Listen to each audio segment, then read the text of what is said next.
This theory is just us repeating the same thing over and over and over and not being aware of any of it because of our brain chemistry would be all the same because it's all the electrons and neurons and all the atoms returning back to that original state. Welcome to Waywut, your weekly verbal double take.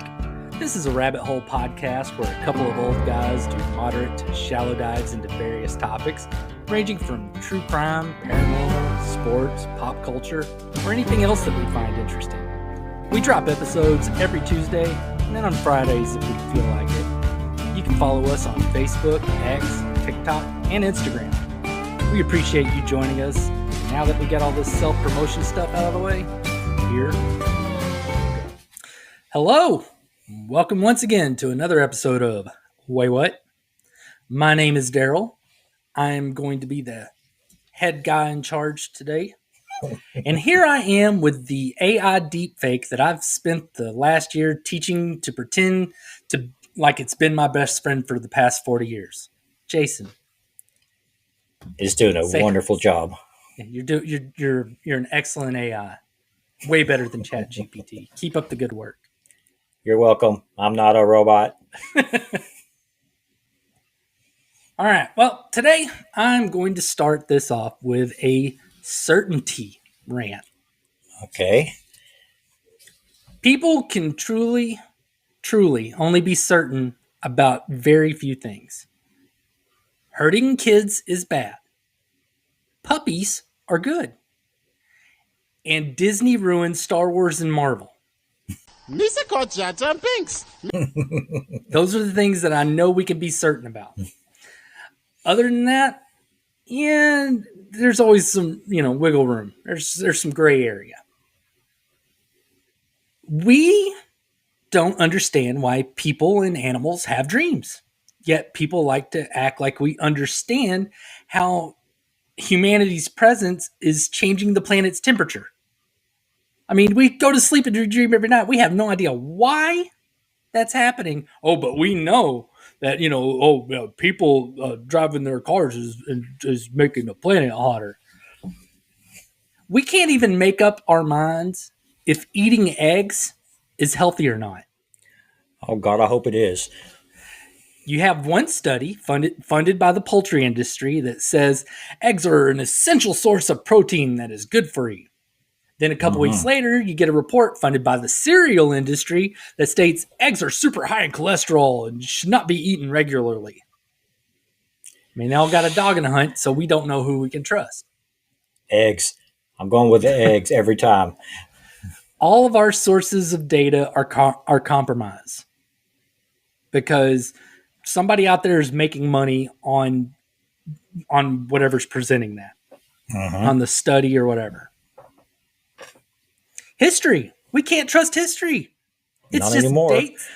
Well, I mean, it's just, you can trust some of the dates, names, and documents, but that's about it. I mean, people from our generation and earlier got to witness Christopher Columbus change from a brave explorer to a slaver outback monkey. The times we live in. Yeah. History is always a matter of perspective. Even if you are going through and you're reading a 500-year-old diary or a 300-year-old letter, you always have to remember that you're just getting the writer's perspective. A lot of history is based on documents written by people that thought they were the good guys. Yes. Then on top of that, you have a bunch of academics interpreting these documents based on their own biases. I don't know if it's all high schools or what, but it's like everyone has an agenda. So it's like, oh, I don't believe this particular 300-year-old letter, but this 300-year-old letter, that's the one that's telling the truth. Mm-hmm.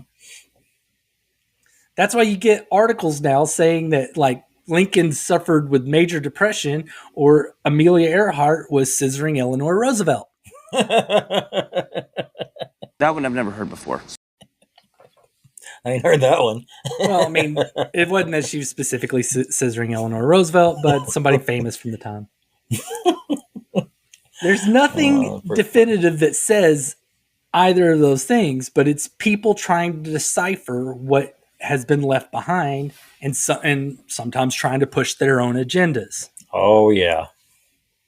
Now, once again, I just want people to know and understand that we, as a collective whole, people, don't know shit.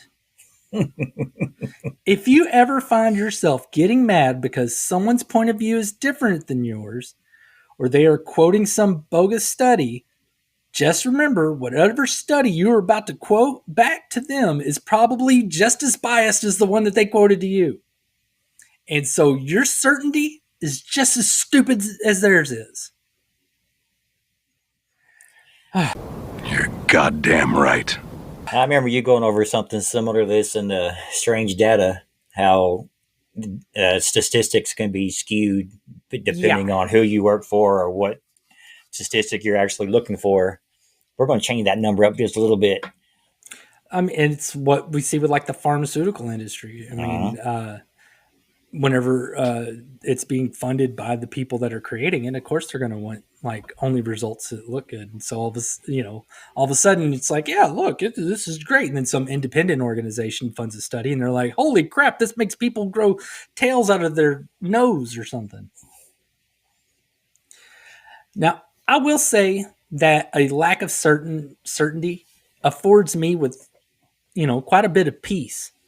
It makes me flexible with, what I feel like I do know and what I feel like is likely.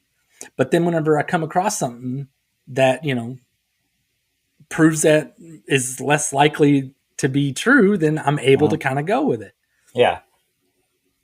You have to be flexible in your thinking in order to achieve knowledge, in my opinion. Of course, whenever you're sitting there reading these things that are, where you're trying to learn more and get at least as much information as possible, sometimes you come across something that you wish you didn't read because it's something that's just terrifying. And not because it's about worms living in our ears or anything, but because there's implications in just theories sometimes and thought exercises that can just rock your world. Oh, I bet. And since I don't want to be scared alone, here's some terrifying theories and thought exercises that might just be real. Okay, lay it on me, bro. All right. Well, we're going to start with it's not really a theory. It is more of a thought exercise from a philosopher by the name of Bertrand Russell. And it is just a thought exercise. It's just a matter of like trying to change the way your perspective when you're thinking, but it really got underneath my skin. In 1921, Bertrand Russell published The Analysis of Mind. And I have never read it, and I do not intend to ever read it. So I'm not going to be able to give you a synopsis of the entire book. Oh, they don't have a Cliff Notes? No. The thought experiment within it proposes that no one can prove that the world didn't just spring into existence 5 minutes ago. Wait, what? Now, imagine if all people, all the trash in the trash cans, fossils in the ground, newspapers dated from 20 years ago, and all of our memories just came into existence 5 minutes ago. Your logical response to this is, that's stupid. I know I was here like 5 minutes ago, 10 years ago, and so on. Mm-hmm. However, as I brought up before in the episode about comas, a lot of who we are and what we think is based on memories that can go away in a second or be manufactured in that one guy's case. You know that sounds crazy, right? Now, when Bertrand Russell proposed this, it was in a way to maintain philosophical skepticism when it comes to memory and history and stuff. Rather than depending on how things have always been, we focus on now and the future. So if everything just appeared 5 minutes ago, then we just focus on now and the future. Okay. Now, I don't care about any of that. I care about how this crawls its way into my head whenever I'm about to go to sleep. And the reason is technically it can't be disproven. I mean, if everything just came into existence 5 minutes ago and our brain was all of a sudden just pumped full of all these false memories, you can't prove that they're fake. Why, oh why didn't I take the blue pill?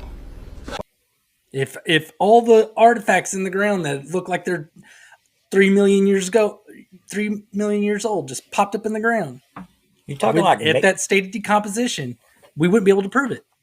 Are you talking like Matrix type stuff where they can just change? That's simulation theory. That's something different. Okay. This is just saying that it's like I said, it's just a thought exercise, but he's just saying you cannot prove that what happened 5 minutes ago technically happened if it just conjured into existence. It's just weird. It's not weird at all. Now, this does not mean that I think this is likely. It's just Sure hope that not. there is a quadrillionth of a % chance that it could be true, and that all the things that makes me and you was just something implanted and created rather than experience. So you're telling me there's a chance? Now that you have an idea of the kind of stuff we're talking about today, let's move on. I've got into deep conversations before, but that's like super deep shit. That's just the opener. Oh my God. This next one is another philosophical idea. So there isn't any scientist, I'm going to make this clear, there isn't any scientist out there saying this is real. But it's just another thought exercise that can just be kind of unnerving. An icebreaker, if you will. Solipsism is the position that a person can only be sure their own mind exists. I, for instance, can be certain that you are an independent entity. I misread that. He can't even read. I cannot be certain that you are an independent entity like me that has my own thoughts and urges. Kind of like main character syndrome. Okay. It's just explaining, though, but I can't know for real that you are just like me that can sit there and just think of purple pickles or something. For all I know, you're just kind of programmed an NPC. Okay. I mean, you could tell me your thoughts or tell me about how something you experienced changed you, but I'm not in your head. So I can't determine if you chose independently what you wanted to do or if you were following some sort of programming. I don't know, Darrell. Haven't you realized a lot of people seem to be starring in their own movies these days? Well, maybe they were programmed to do that, and I'm just kind of trapped with all of you. Not everybody's a movie star. Get out of their way. Now, I can know about me that, what's altered me and my experiences, but we're not able to do that with each other. We can only essentially trust. What about shared experiences? Now, this does seem like the ramblings of a narcissistic psychopath, also known as an influencer. It should, because the likelihood of this actually being the case is infinitesimally small. That's what she said. I mean, it would happen somewhere if many worlds theory was real, but we're not going to talk about that one in this episode. Most philosophers argue that while no one can prove that anything outside of one's own mind exists, we perceive it to be independent and should assume that it is. So in other words, philosophers are saying, yeah, you can't prove it, but that's stupid. You might as well just assume that they're just like you, which is a great philosophy from philosophers. Now, the only reason I bring solipsism up is because the thought of this being the case where you're the only entity with independent thought sounds so freaking lonely. I mean, if this was the case, you would essentially be living a life alone, but with just imaginary friends. Yeah. And that sounds awful. And that's what makes this a terrifying thought exercise to me. Well, you said that that only could be based on individual experience. But what if you had a shared experience with somebody? I mean, but thing is, I don't know if it actually changed you, if you just weren't programmed to go through that. Okay, kind of like the Truman Show, how everybody's put on that show to Yeah. appease him. Okay. All right. So that's enough philosophy for now. Let's go to math. Please, please, don't use those words. And Oh, God. we're going to discuss the point. God, I looked up how to pronounce this last week and then I forgot. The Poincaré recurrence theorem. Okay. Henry Poincaré, or Poincaré, I don't know. It's French. It's Henri Poincaré, was the first known person to discuss the idea that in a dynamic system where things are constantly changing state, that within a finite time, it will be the same as its initial state. Now let's That translate. go back to normal or go Well, back I was from where it gonna was? If you allow me, I will translate this into Darrell I'm sorry. speak. I'm trying to be smart for once. Stop. It hurts. You know, it hurt really bad. All right. If you're playing poker and you get a spade royal flush, if you and everyone else stayed at that poker table and just kept playing over and over and over and over and over and over and over, in some amount of time, you will get that royal flush again, the spade royal flush. So yeah, kind of like what you're saying, things will eventually turn back to where it was.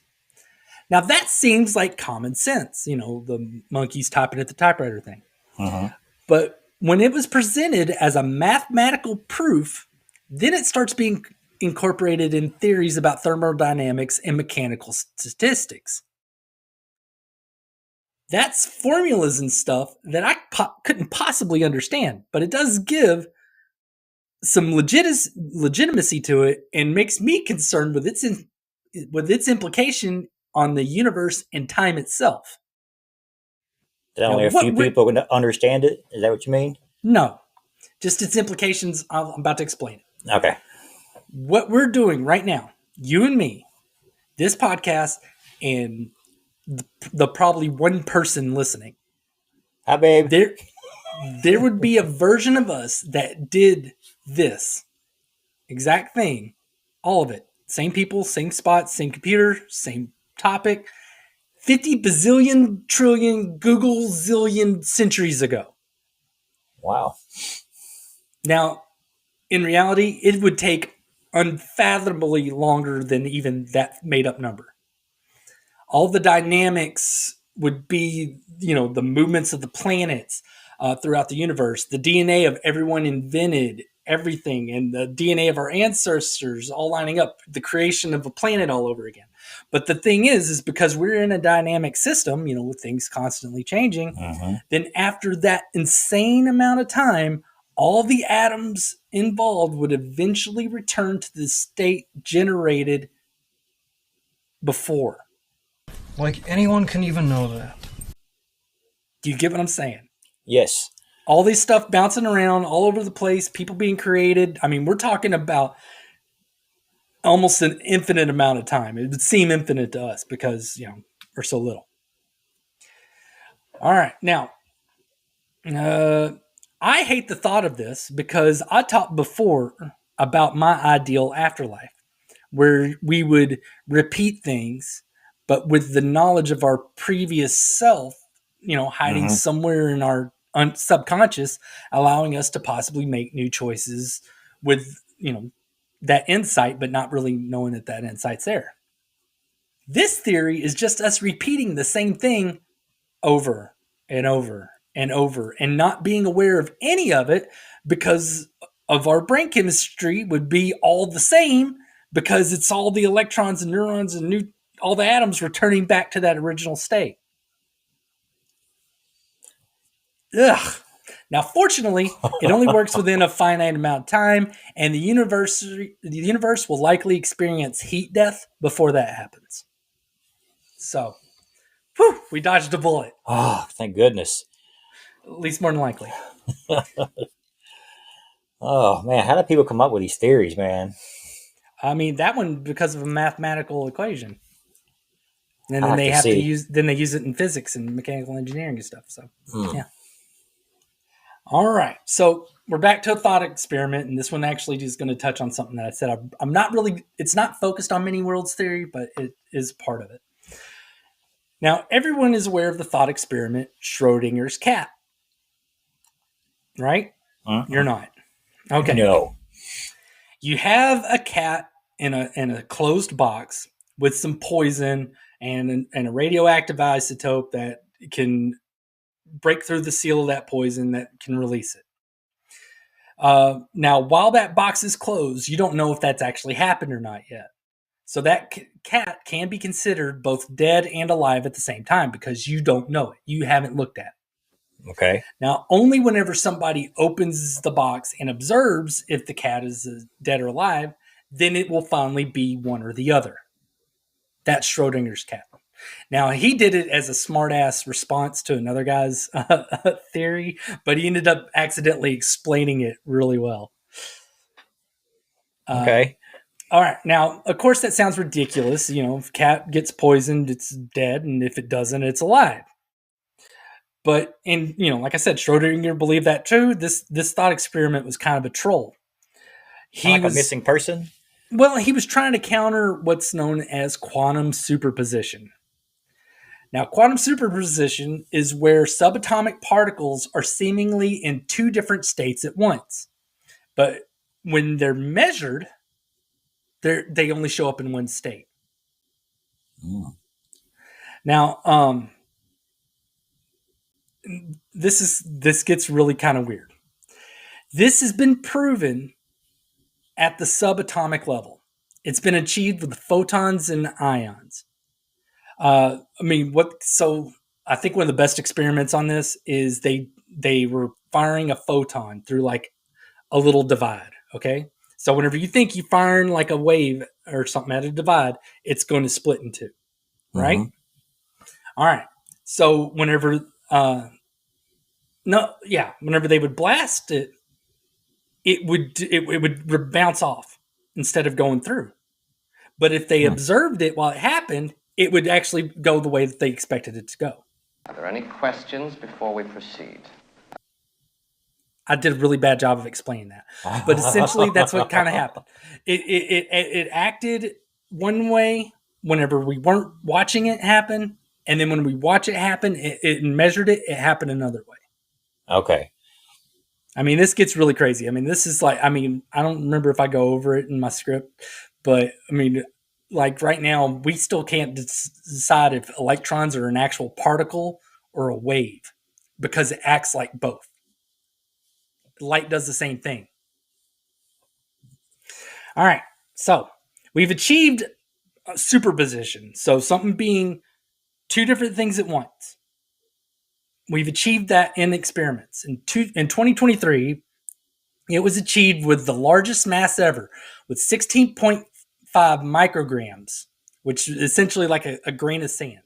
They were able to make it act as if it was in two different states at one time.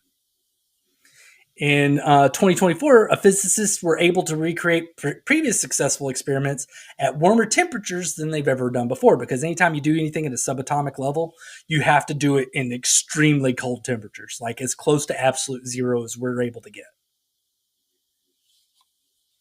All right. Now, the reason I bring up all this stupid nerd stuff is because some physicists believe that once observed and superposition is disrupted, then the universe is split into a parallel universe. So like I was saying, when you observe something, it locks into that. Well, this says, all right, you observe it, lock it in here, then this other path that you didn't see goes off and creates its own universe. Okay. Where that would be the path that's observed. Now, I'm going to preface this by saying that most theoretical physicists do not believe in this theory. But I'm still going to talk about it. Now, I'm going to explain this theory using something that happened to me whenever I was younger. I was in a very bad car accident when I was 15 years old. I was in the back seat of a car without a seatbelt on, and the car lost control, flipped end over end, rolled over several times. Now, while all that was happening, I was thrown out of the passenger window. Now, as the car landed on my legs, I happened to bend forward as I was going into the ground. And so my upper body ended up inside of the car, but my lower body was pinned underneath the passenger door. Now, had I not bent forward by the impact with the ground, the top of that passenger door would have come down on my head or neck. But that didn't happen, so I'm alive. You know, you were one lucky son of a bitch. Now, altogether, it was miraculous that once they pushed the car off of me, I was able to stand. I mean, it was a small car. The grass that we were in was tall and thick, so my legs weren't broken or anything. Now, according to the theory of quantum immortality, you have to imagine that I was Schrödinger's cat. The universe branched into a parallel universe, and there's one where I did not bend forward, and I died on the side of that road. And then there's the one I'm in now, where I lived. Now, going further into quantum immortality, it asserts that your consciousness will always be in the reality where you don't die. That every time there's an event that kills you or you die, there's a branching reality where you don't. And that's the one where your consciousness will follow. Oh. Now, this one hits hard for me because I survived something that I really shouldn't have. I mean, actually, I've survived a couple things I probably shouldn't have, but that one was the most severe. That's the one that did, the most damage to me. The reason I hate the thought of this theory is because it means each of our consciousness is destined to be the lone living entity in some parallel universe. Every path you go, your consciousness follows the one where you live over and over and over until there's just you. Well, that doesn't sound good. That is terrifying. Yeah. Just being this lone consciousness just floating around. Now, as I said before, theoretical physicists refer to this as a pseudoscience theory. And I would rather view my survival as a miracle from God instead of a bump in the road on an eventual eternity alone. So I'm with the theoretical physicists on this. Now, I'm going to end this episode with the least outlandish, but still terrifying theory. Coronal mass ejections are when the... What? Oh my God. That sounded like something dirty. No. I didn't say erections, I said ejections. Either way. Coronal mass ejections are when the sun ejects a massive plasma and magnetic field consisting mostly of electrons and protons that just shove out away from the sun. Now, solar flare? No, don't mix these up with solar flares. Okay. A solar flare is like a spark, where a coronal mass ejection is like an eruption. Okay. All right. So solar flare is trying to light the lighter, and then coronal mass ejection is, oh my God, Mount St. Helens just exploded. All right. Now, some of these are classified as interplanetary coronal mass ejections, which means the ejection is so powerful that it reaches the Earth's magnetosphere. Magnetosphere. I'll go with magnetosphere. So what does that mean for us? Well, the best way to explain this is by telling you about the time that it happened. Yep, this time I'm not going over a crackpot theory. I'm talking about something that has happened and can happen and likely will happen again. At the beginning of September 1859, people as far south as Mexico, Cuba, and Hawaii saw the aurora borealis. The northern lights are a magnetic event triggered by solar activity. They didn't just get a free light show, though. At the time, the one source of electronic communication was the telegraph.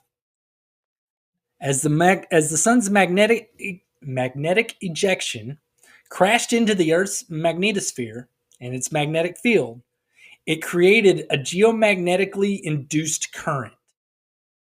And so that means that an electric current just through the air. Now, I didn't know how else to describe it and go. This electric current that went just zapping through the air caused telegraph systems in Europe and North America to fail. Some telegraph operators experienced electric shocks from their telegraph machines. The pylons on many telegraph poles, the things holding the wires and everything, began throwing sparks. Now, that was what they experienced with a tiny fraction of the electrical infrastructure that we have today. Oh, man. If the Earth took a direct hit like that today, then we'd initially get hit with like communication interference, if we're lucky, or communication loss, complete shutdown, if we're not. The satellites that handle most of our communication nowadays through cell phones and stuff would likely ionize the metallic components of the satellites, causing the electronics on board to short out. Now, newer satellites, some of them, have shielding to protect them from issues like this. But that shielding isn't able to protect the signal that the magnetic disturbance would be scrambling. So even if it didn't blast out the thing, just all the waves going through the air, all that magnetism stuff would end up screwing up the signals. The only electric lines in the world back in 1859 were telegraph lines. Now we're covered in power lines. Yeah. Everywhere. So the power grid that we have that's essentially pumping power through these power lines is pretty much at near capacity. So we're just making enough power to pump through those things. When that geomagnetic induced current hits the lines that are already, filled to the brim with electricity because we're at near capacity, they will surge and it will cause all the power lines to sag and then snap. So now we're talking no phones, no internet, no electricity. And you're probably saying, Darrell, I've been camping before. I can handle this. Well, maybe for a weekend, possibly a week. But depending on the amount of damage to the power grid and satellites, we'd be looking at weeks, but more than likely months to repair that damage.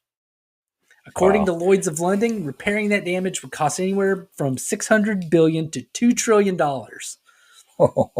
which I'm pretty sure getting the money and paying people to do that would also slow things down. Yeah. How would you fix electricity without any sort of electricity? I mean, life finds a way. I mean, I'm pretty sure, you got tools and stuff. I mean, it's just a matter of fixing the power lines and then you have people repairing the actual, power plants and stuff. All right. So can you see why this one is so bad? No internet and no TV is how you turn the world into Thunderdome. Welcome to the Thunderdome, bitch. Every jackass that studies post-apocalyptic movies or just people that are terminally online are going to lose their mind. People are going to, go nuts and try to buy all the toilet paper because that's what we do here whenever emergencies happen. Magazines will fly off the shelf because people aren't able to get their daily porn fix anymore. Then, whoever has the most toilet paper and most nudie mags, they're going to get targeted because they'll be trading those goods for food and services. So giant wars will be fought with guns and kitchen equipment and gardening tools for neighborhood supremacy over the porn and toilet paper. Or, since it will only hit the daytime side of the earth whenever it happens, the nighttime side can provide aid to the affected countries. I mean, if you want to look at that. Also, if countries invest in overhauling their power grids, they can be built so that they aren't operating at near capacity all the time, so that they could handle a power surge like that. But I wouldn't hold my breath for that one.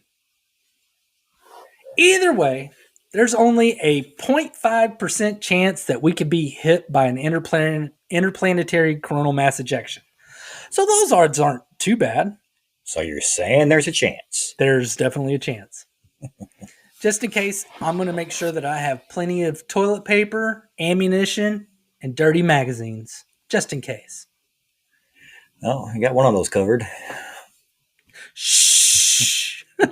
We won't tell you which one. And on that optimistic note, that's going to do it for today's episode. Good for me. Let's have a smoke.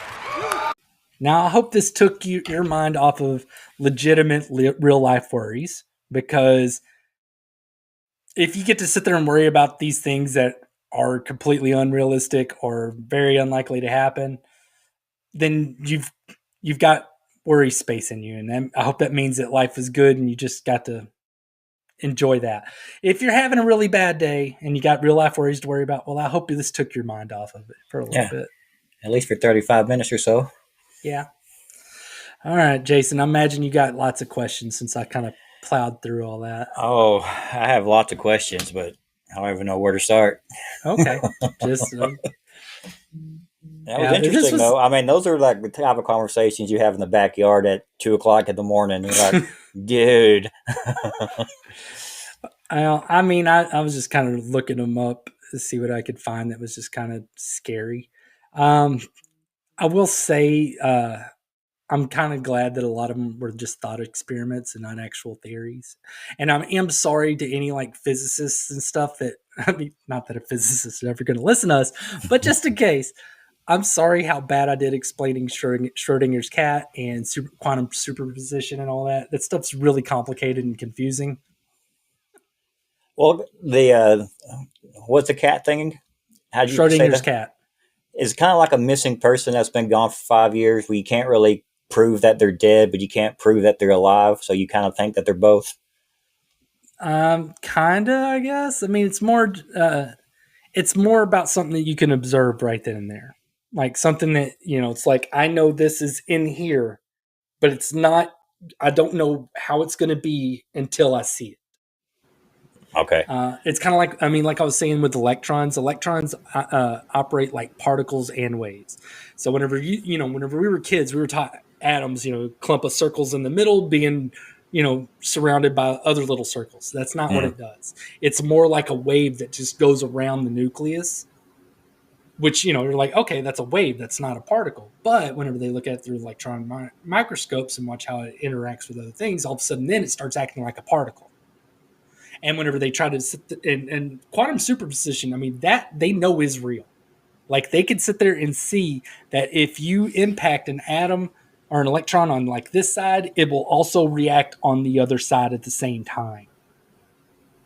And they see this in other instances. They've been able to reproduce this where they will observe and do something here, but they will also see the impact of it over here. So it is happening in two places at once at the same time. Which is what some people use as their basis for many worlds theories and parallel universes and stuff like that. Wow. Some weird stuff there. Yep. Well, we would love to help you ignore real life problems again. So join us next time when Jason, if he's That's not me. in the hot, yeah. I do a joke there. And you just come in and just stomp on it. No, I'm sorry. You couldn't wait until after the joke. I'm just pointing at myself. Can I do it now? Mm-hmm. Can I? Yeah. All right, join us again next time with Jason, if he's not in the hospital because he tried to dodge a bullet to prove that we all live in a simulation. If he's recovered, he'll tell us some things that will make us say, wait, what? See, that was a good joke. That was a great joke. And you killed the momentum. Reminds me of the especially Matrix since movie. you brought up simulation theory earlier. Yeah. You got to see that in the cosm. Really, really cool. It's really cool. It's really cool. It's definitely cool.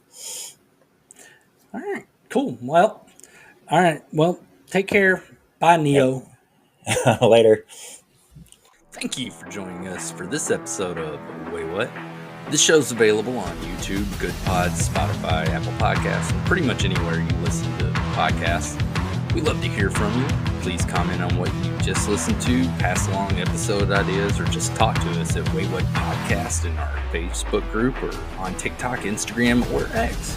Again, we really appreciate you joining us. Come back again to hear about some stuff that will make you say, "Wait, what?"